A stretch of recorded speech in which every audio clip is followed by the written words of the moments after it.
Vamos entonces a la palabra de Dios y estamos compartiendo un tema que comenzamos hace un par de semanas y que lo hemos titulado Servir, un ingrediente activo de la fe. Como en 8 días es el Día de la Familia, nuestro hermano el próximo domingo se va a enfocar en la familia. Este servidor hoy va a continuar con el tema que viene trayendo. Así que hoy continuamos con la segunda parte de servir, un ingrediente activo de la fe. Decía que esta semana murió Álvaro Gómez, la voz líder y el puntero de los voceros de Cristo. Invité a mi hermano para que el domingo le hagamos un homenaje cantando algunas de sus canciones. Así que vamos a ponernos de acuerdo, hermano. Nosotros tenemos la costumbre que ensayamos 5 minutos antes porque no hay tiempo más, pero por eso no tocamos guitarra, sino que lo hacemos con pistas. Pero ténganos paciencia. Pero vamos a hacer esto también, Dios mediante, el domingo. Vamos entonces a la palabra. Servir, un ingrediente activo de la fe, la segunda parte, y vamos al texto base. Primera carta a los Corintios, capítulo 4. Primera carta a los Corintios, capítulo 4, versículos 1 y 2.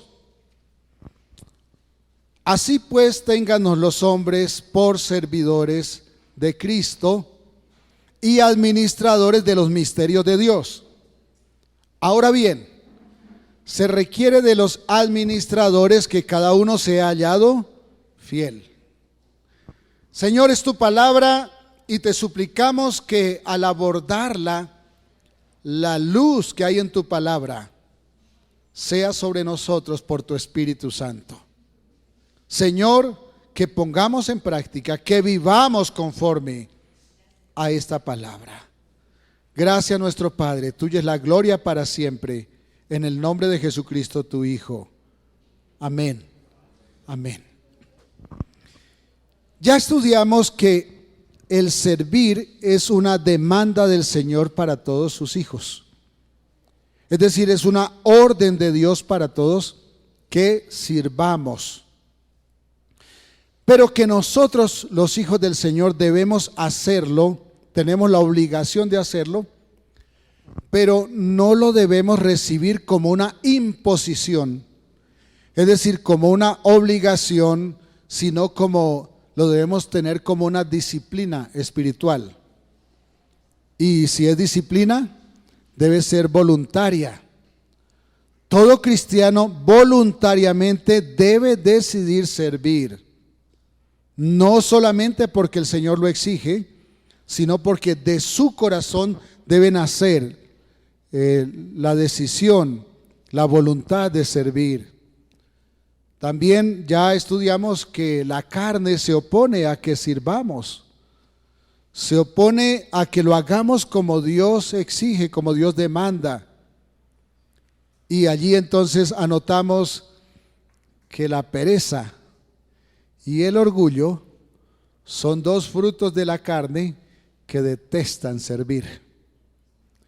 Si usted alguna vez se siente impulsado a no servir, no le quepa duda, hay algo en usted que se llama la carne, que le impulsa a no servir.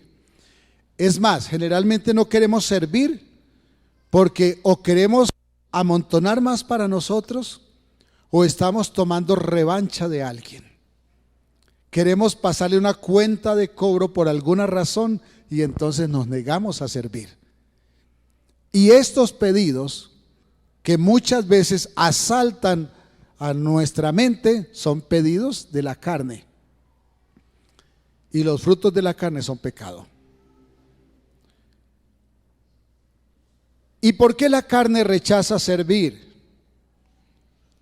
Porque implica doblar la arrogancia, renunciar al orgullo.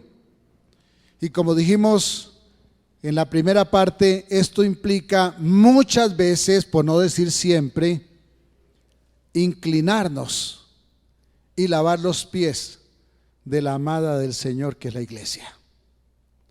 Es decir, implica inclinarnos y darle nuestro servicio a personas que incluso muchas veces consideramos que no lo merecen, ya porque tenemos algo contra ellos, porque no nos caen bien o por la razón que sea.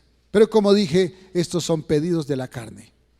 Por eso la carne detesta tanto el servicio. También recordemos que el orgullo es enemigo del servicio porque no permite a la persona hacer nada sin pensar en sacar provecho. Cuando se inventaron la publicidad, cada movimiento que alguien hace tiene un propósito. Una vez estaba en una avenida, en un semáforo, esperando el cambio de semáforo, y se me acerca alguien y me dice: le tengo la calcomanía de tal emisora. Y yo le sonreí y le dije: ¿cuánto pagan por la publicidad? Me dijo: no, es gratis. Se la doy gratis. Entonces yo le sonreí de nuevo, le dije: gracias, no hago propaganda gratis. Entonces, somos así, hermanos. No queremos dar, como decían en mi tierra, puntada sin dedal. Queremos siempre sacar provecho, y por eso el orgullo es enemigo de servir. Y la pereza siempre nos convence de estar cansados, de que alguien no está siendo justo con nosotros. Les cuento que llegamos el viernes en la madrugada de viaje, hermanos, y no nos queríamos levantar. El cuerpo nos pedía más descanso, pero la responsabilidad nos hace levantarnos.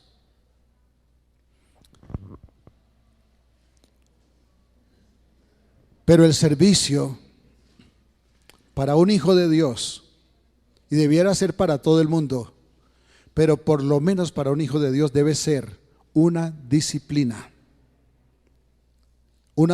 espiritual, un acto de vocación, un acto vocacional, de entrega, de amor por el Señor. Debe ser un acto de adoración, de honra a Dios. Servimos con gusto porque Dios lo pide. De modo que todo lo que hagamos entonces produzca tres efectos. Todo lo que hagamos como un acto de servicio debe producir tres efectos. Primero, nos debe edificar a nosotros mismos. Segundo, debe edificar a nuestros semejantes. Y tercero, sobre todo, debe honrar al Señor. Los tres puntos. Primero, me edifique a mí. Están en orden ascendente. El menos importante, edifique a mí. El segundo, que edifique a mis semejantes. Y el tercero, y el más importante, que honre al Señor. Si somos hijos de Dios, servimos, porque antes que hijos, somos sus siervos. Y somos sus siervos en calidad de esclavos. Claro, Él no nos trata como esclavos.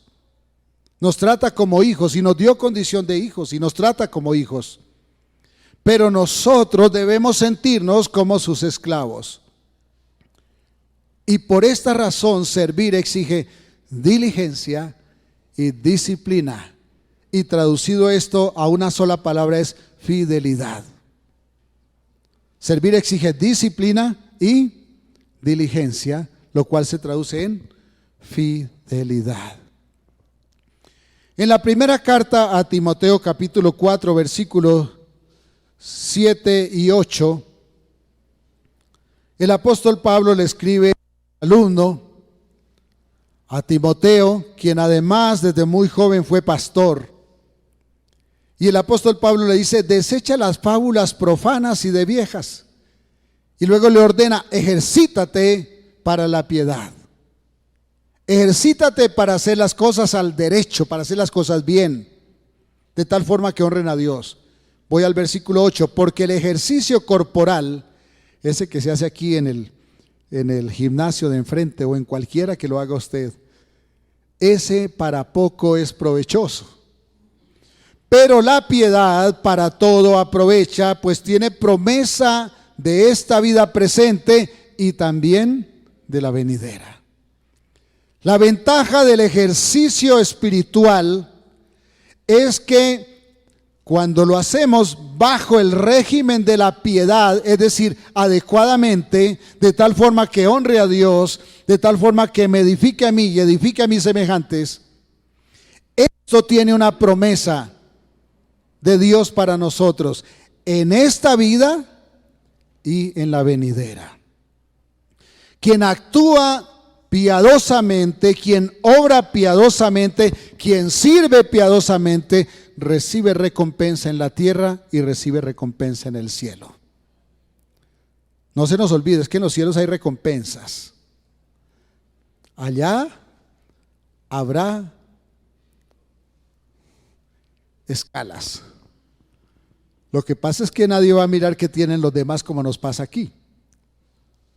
La envidia ocurre cuando uno mira lo que tienen los demás y piensa que eso le pertenece a uno. Y sí nos hemos vuelto expertos en eso. Cada vez que nos volvemos más perezosos y más flojos para trabajar, pensamos que lo que tienen los demás nos pertenece. Pero cada vez que actuamos más santamente, aprendemos que cada quien debe tener lo que le corresponde. Claro, mucha gente tiene lo que no le pertenece también. Y esto tampoco es justo. Ejercítate en la piedad. Entonces, como dije en la primera parte, lo que habíamos hecho en la pasada sesión fue como una introducción general al servicio. Y hoy vamos a analizar el primer punto acerca del servicio. Y lo vamos a llamar: al Señor se le sirve en santidad y en justicia. Al Señor se le sirve en santidad y en justicia. ¿De dónde sacamos ese título? Leamos Lucas 1, 73 al 75. Lucas 1, 73 al 75. Estas son palabras de Zacarías, el padre de Juan el Bautista. Dice: del juramento que hizo Abraham nuestro padre, que nos había de conceder que, librados de nuestros enemigos, sin temor le serviríamos en santidad y en justicia delante de él. ¿Cuánto tiempo? Aquí no dice que el domingo cuando vayamos a la iglesia.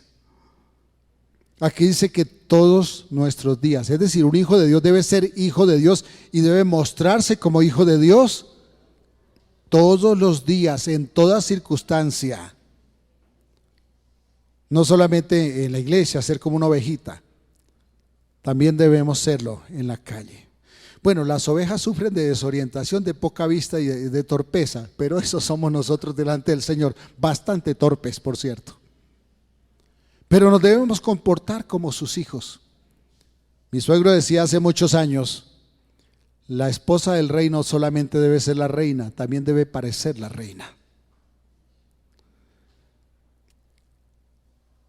Que, librados de nuestros enemigos, sin temor le serviríamos en santidad y en justicia delante de él todos nuestros días. Amados, los judíos esperaban un Mesías que los librara de sus enemigos. Esperaban un rey que venciera en este momento, cuando Cristo vino, en este caso al Imperio Romano, y los librara del yugo de impuesto que tenía el emperador sobre ellos. Entonces ellos esperaban ser libres y tal vez decían: cuando seamos libres, cuando venga nuestro Mesías, cuando nuestro Mesías saque al emperador romano de nuestras tierras, le vamos a servir al Señor. Tal vez en el día de hoy 12 de mayo del 2024, los judíos esperan un líder que destruya a sus enemigos alrededor. Tal vez esperan a alguien que venza a los árabes. Bueno, ellos son bastante arrogantes, así que piensan que con lo que tienen los van a vencer, y seguro que tienen mucho. Pero seguro que esperan a alguien que destruya a los árabes, a Hamás, a Hezbollah, a Irán, que tiene armas atómicas como ellos. Tal vez alguien que se atreva a poner una bomba en la mezquita de la Roca y la destruya para ellos hacer su tercer templo allí. Tal vez ellos están esperando esto. Pero escuche esto. Por favor, escuche esto. El Mesías, nuestro Mesías, ellos esperaban y siguen esperando su Mesías. Mesías es el ungido. Y para ellos su rey es su Mesías. Ellos a sus reyes, buenos y malos, le llamaban el Mesías, Hamashiach. Pero nuestro Mesías, Jesús, no nos libra de enemigos en esta tierra. Nuestro Jesús no viene para hacer justicia social en Colombia. Nuestro Mesías viene para librarnos de la esclavitud, del pecado y de la muerte. La justicia social le corresponde a los hijos de Dios, porque cuando los justos gobiernan, el pueblo recibe bendición. El problema es que hemos sido gobernados siempre y seguimos y seguiremos siendo gobernados por injustos. Ese es el problema. Pero la justicia social le corresponde a los hijos de Dios. Y no la vamos a reclamar destrozando Transmilenio. La reclamamos de rodillas ante Dios pidiendo misericordia.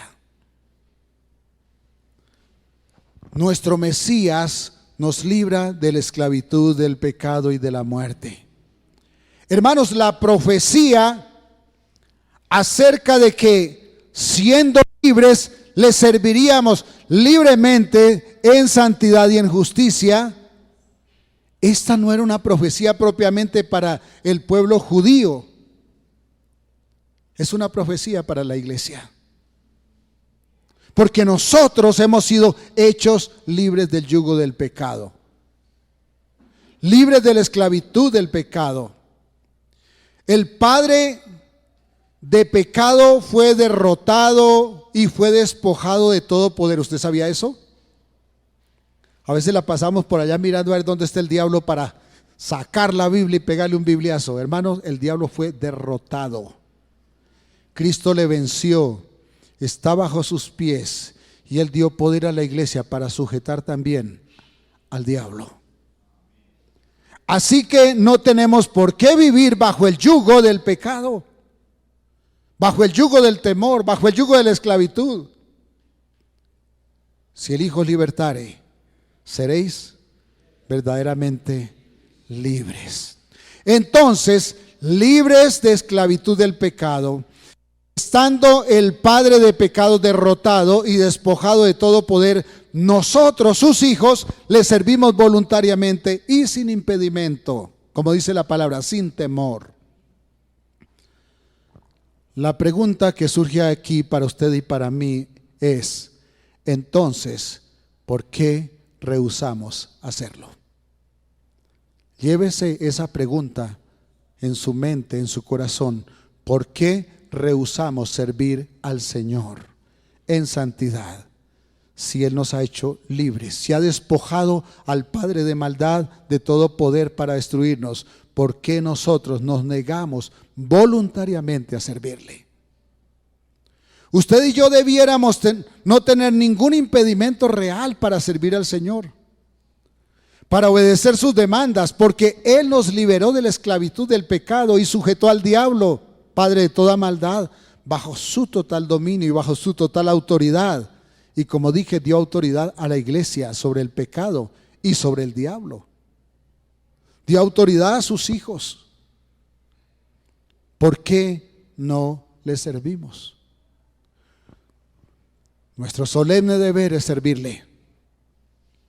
No por imposición, antes bien por gratitud, pero sobre todo porque nos libertó con el propósito de que ahora le sirvamos y porque somos de Él.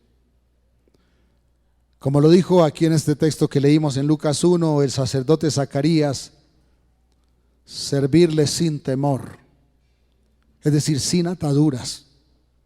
Servirle en santidad, es decir, sin enmiendas, sin manos sucias y en justicia. El Señor me reclama a mí y le reclama a usted que es hijo de Dios. Voy a parafrasear algo del Señor entonces. Te he hecho libre del pecado. Ahora sírveme sin ningún temor y en santidad y justicia. Lo repito, te he hecho libre del pecado, nos diría el Señor. Ahora sírveme sin ningún temor, sin ninguna cosa que te lo impida, en santidad y en justicia. Si somos libres, ya no vivimos en pecado, ya no seguimos los pedidos de la carne. Por eso si la carne nos dice no sirvas, nosotros por responsabilidad decimos sí, voy a servir. Libres de esa esclavitud, vivimos obligados a servirle en santidad y en justicia.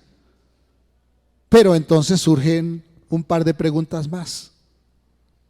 Ya preguntamos, ¿por qué nos rehusamos a servirle? Ahora nos tenemos que preguntar, ¿vivimos en santidad? Porque he aquí una posibilidad para que haya un obstáculo real para servir al Señor. No vivir en santidad nos impide servirle. Y ante Dios no nos debemos presentar con manos sucias. La segunda pregunta que surge también es entonces, ¿practicamos la justicia? Porque es nuestra obligación hacerlo. ¿Cuándo practicamos la justicia? Cuando obedecemos lo que Dios manda. En la Biblia hay muchos ejemplos sobre cómo hacer las cosas de tal forma que sean en un orden correcto. Por ejemplo, en la primera carta a Timoteo, capítulo 3, versículos 1 y la primera parte del 2, nos dice qué exige Dios primariamente para ser pastor, obispo o anciano de la iglesia. Y dice, palabra fiel, si alguno anhela obispado, buena obra desea. Pero es necesario que el obispo sea irreprensible. Y vienen las tres preguntas, ¿por qué nos rehusamos? ¿Vivimos en santidad? ¿Practicamos la justicia? Un obispo, un anciano, un pastor debe ser irreprensible. Bueno, pues ahora entonces vengan las flechas para acá, ¿no? Porque seguro que no lo soy. Que no tenga nada que se le pueda reprochar. No es malo querer ser pastor, obispo, anciano, pero tiene condiciones. Debe ser alguien que practica la rectitud, que no se le puede echar nada en cara, que tenga una vida íntegra, que viva en santidad. Pero escuchen, en el mismo capítulo, versículo 8, la primera parte del versículo 8, 1 Timoteo capítulo 3, versículo 8, la primera parte dice, los diáconos asimismo deben ser honestos, sin doblez. ¿Quiénes son los diáconos? Servidores. Pero resulta que Dios nos manda a todos a servir. O sea, esto es para todos. Todos.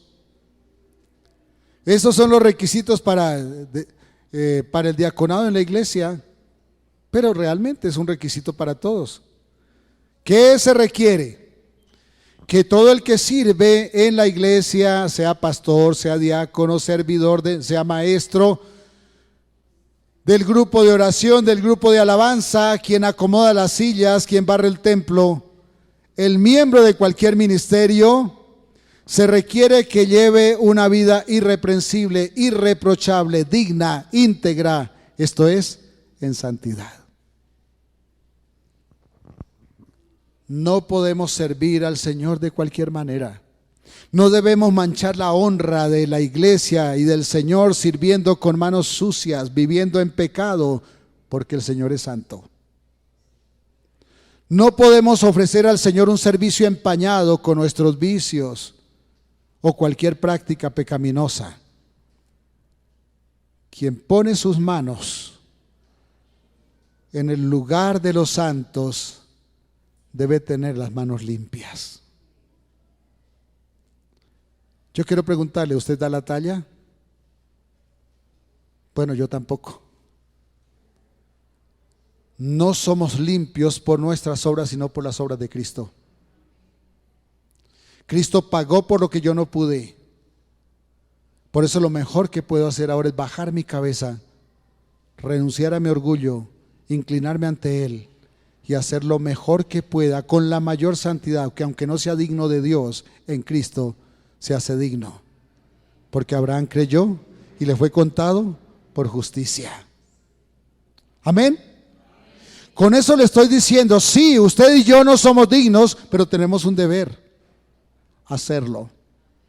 Pero ¿cómo lo debemos hacer? Con la mayor disposición, no con la menor, con la mayor disposición de que sea en santidad. Cuando en Hechos capítulo 6 escogieron los primeros diáconos que aparecen en la Biblia para que se hiciera un servicio eficiente en la iglesia, porque los apóstoles no daban abasto para atender la congregación que había crecido, los apóstoles escogieron personas llenas del Espíritu Santo. Personas que reunían la condición de ser irreprensibles. De hecho, uno de ellos, Esteban, luego murió apedreado por el Evangelio. Fue el primer mártir de la iglesia registrado. Leamos el texto allí en Hechos capítulo 6, versículos 2 al 4. Entonces los 12 convocaron a la multitud de los discípulos y dijeron: no es justo que nosotros dejemos la palabra de Dios para servir a las mesas. Buscad pues, hermanos, de entre vosotros a 7 varones de buen testimonio, llenos del Espíritu Santo y de sabiduría, a quienes encarguemos de este trabajo. Y nosotros persistiremos en la oración y en el ministerio de la palabra. Hermanos, en 8 días vamos a tener un momento hermoso para servir de todo corazón. Hagámoslo con la mayor santidad, con el mayor amor. Hay un error en la mentalidad de muchos creyentes que creen que para hacer algunas cosas en la iglesia se requiere santidad, pero para otras no. Es un error. Todo servicio en el lugar santo demanda santidad. Lugar santo no es este edificio. Lugar santo es el corazón de cada uno de ustedes, de cada uno de nosotros. Y cuando servimos, servimos al corazón de cada uno de los hijos de Dios. Para cocinar a la amada del Señor, la iglesia, Él demanda santidad. Si no lo somos, no somos justos. En este pasaje escogieron personas irreprensibles para servir a las mesas. Mire, no eran personas para dar discipulados ni para enseñar en el púlpito. Eran personas para servir a la mesa. Y debían ser personas santas, manos santas, para limpiar el lugar de los santos. ¿Sabe por qué santos? Porque el santo por naturaleza debe hacer su labor en rectitud. Debe ser irreprensible en el ejercicio de su labor y debe ser justo. Mire, hermanos, si los 7 diáconos que escogieron no fueran justos, seguro que cogían la provisión para las viudas y mientras la iban a entregar a las casas se quedaban con las mejores libras de chocolate. ¿Acaso eso no es lo que pasa en nuestros gobiernos? Cada candidato propone una cosa, propone ser justo y termina quedándose con la mejor porción. ¿Acaso eso no es lo que hacemos nosotros humanamente si no actuamos gobernados por el Espíritu Santo? Es lo que hacemos cada uno de nosotros si actuamos simplemente como seres humanos. Pero si actuamos como hijos de Dios, nos acordamos que lo que es del Señor no se echa al bolsillo ajeno. ¿De acuerdo? Los santos hacen su labor en rectitud. Quien no es santo, entonces no es justo, porque está pensando solo en sí mismo, sacar su tajada. Mire, hay personas que parecen mansos corderos y a veces hablan como corderitos, pero no son más que lobos rapaces. Y a veces nos dejamos engañar. Quien es lleno del Espíritu Santo hace las cosas con sabiduría y actúa con justicia. No es tramposo, es justo. Claro que nos cuesta no serlo, ¿cierto? Porque por ahí decían que a papaya puesta, papaya partida. Pero los hijos de Dios no vivimos por el cuarto de hora, por la oportunidad. Vivimos por las promesas de Dios. Si el Hijo de Dios actúa en santidad al enfrentar una situación difícil en el ejercicio de su actividad, lo resolverá con sabiduría, con santidad y con justicia. Además, su ejemplo enseña a quienes apenas empiezan a aprender. El ejemplo de un buen siervo enseña a quien apenas comienza su avance en estas lides de la vida cristiana, que a veces nos parecen difíciles. ¿Sabe por qué? Porque oímos más la carne que al espíritu. Pero es un proceso que se nos hace duro porque es por fe. Y porque la Biblia dice que se debe vivir en gozo y rectitud. Si no lo hacemos así, por más que caminemos, no será santo nuestro caminar. Actuaremos en santidad cuando somos sorprendidos por alguna situación que nos tiente a actuar de forma no santa. No se trata solamente, no es solamente repartir un alimento, llevar una canasta a alguien. Estoy hablando de para qué fueron escogidos los 7, ¿no? No se trataba solamente de llevarle una canasta a alguien. Es hacerlo bien. Es hacerlo de tal forma que cuando haya conflictos que llegan en toda actividad, hasta en la iglesia, habrá sabiduría para resolverlo. ¿Por qué en la iglesia hay conflicto, hermanos? Porque donde hay gente hay conflicto. Y aquí sospecho que hay gente, ¿no? No le veo alitas a ninguno de ustedes todavía. Hay personas, seres humanos. En la iglesia hay gente. Hay conflictos que resolver en la iglesia. Ay, hermanos, si supieran cuántas veces por este oído escucho más volumen y por este escucho menos volumen. Si supieran cuántas veces, y todos queremos que nos hagan lo que queremos. Claro que nos toca respetar los decibeles, claro que sí, no estoy justificando nada. Lo que digo es, poner de acuerdo a todo el mundo es muy difícil. Es muy complicado. Hermanos que no se soportan con otros. Hermanos que incluso no se soportan ni a sí mismos. Y entonces van y descargan su amargura sobre otros. Y viene entonces la que es que fulano me miró mal. Es que fulano me contestó con 2 piedras en la mano.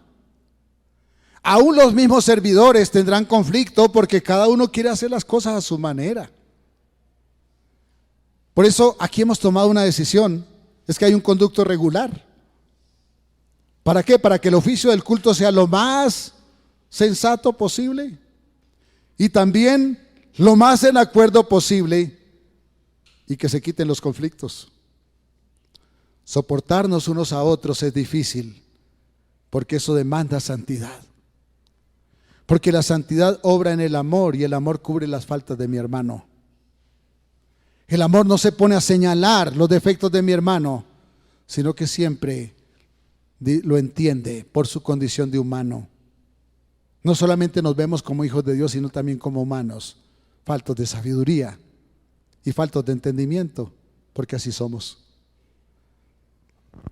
Si usted ve la Biblia, hermano, en cada iglesia descrita en las cartas del Nuevo Testamento, hay dificultades.